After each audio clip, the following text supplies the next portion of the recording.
वंदे मातरम मित्रों, सत्य घोष के यूट्यूब चैनल पर आज हम बात करेंगे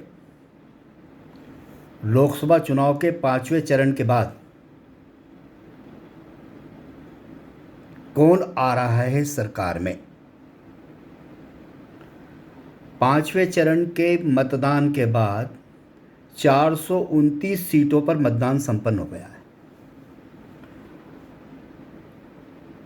और हम ये कह सकने की स्थिति में हैं कि नरेंद्र मोदी को अब सत्ता में आने से कोई नहीं रोक सकता।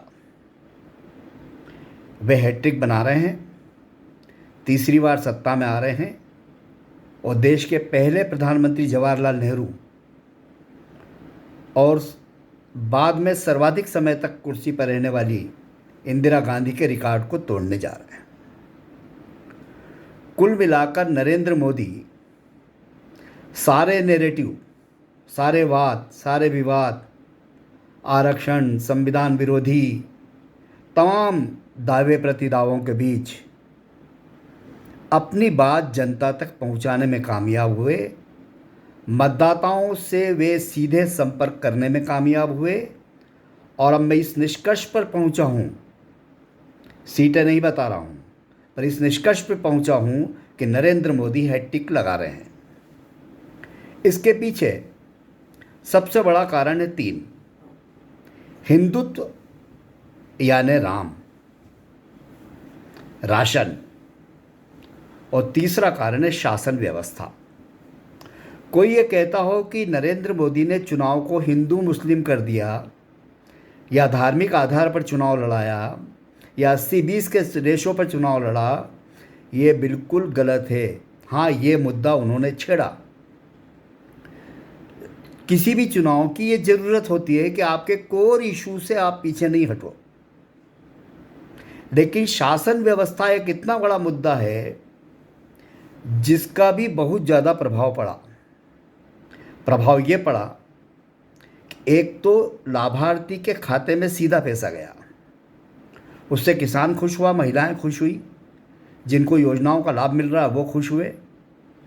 दूसरी बात, जनधन योजना, जनधन खातों से जो पैसा सीधा पहुंचा उसने भ्रष्टाचार पर अंकुश लगाया। तीसरा जो सबसे बड़ी बात है कि उन्होंने ऐसे लाखों लोग स्टार्टअप और छोटे और मझोले उद्योगों को स्थापित करने में, विश्वकर्मा योजना के तहत स्थापित करने में अपने मतदाताओं का एक बड़ा वर्ग खड़ा किया और देश की अर्थव्यवस्था को जिस मुकाम पर वो ले गए वह भी उनके काम आ रहा था, चाहे विमर्श में नहीं था। वो लोग कहते हैं सभाओं में ये बात नहीं उठ रही है, लेकिन नरेंद्र मोदी जी के पूरे भाषण सुनने के बाद आपको लगेगा कि वे कहीं कहीं इन सारी विषयों को छूते हैं और छुआ उन्होंने, उसका लाभ मिला। और सबसे बड़ी बात यह है कि जहाँ जहाँ भारतीय जनता पार्टी का शासन है वहाँ कानून व्यवस्था बहुत बड़ा मुद्दा है। बिहार में और उत्तर प्रदेश में यह मुद्दा बहुत काम आ रहा है और सबसे बड़े स्टार प्रचारक साबित हुए योगी आदित्यनाथ। जिस तरह उत्तर प्रदेश में उन्होंने जंगल राज को, गुंडा राज को समाप्त करके महिलाओं के मन में ये धारणा बनवा दी कि हम सुरक्षित हैं। और सबसे बड़ा इस जीत का अगर किसी को श्रेय जाएगा तो इस देश की नारी शक्ति को जाएगा, जो नरेंद्र मोदी को तीसरी बार हैट्रिक लगाने में मदद कर रही हैं। अभी हमने इतना ही निष्कर्ष किया है, सीट वाइज नहीं किया है, राज्य वाइज नहीं किया है, क्योंकि सीधे सीटों को बताना ठीक भी नहीं है। इस तरह के सर्वे पर रोक है, पर अपने निष्कर्ष निकालने के लिए हम स्वतंत्र हैं। पत्रकारों को तो इसकी इजाज़त है, इसलिए इस विषय पर हमने इतनी आपसे बात की।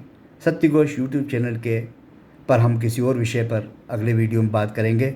आप सत्य घोष यूट्यूब चैनल को सब्सक्राइब कीजिए, लाइक कीजिए, सहयोग कीजिए और शेयर कीजिए, अपने मित्रों को भेजिए। धन्यवाद।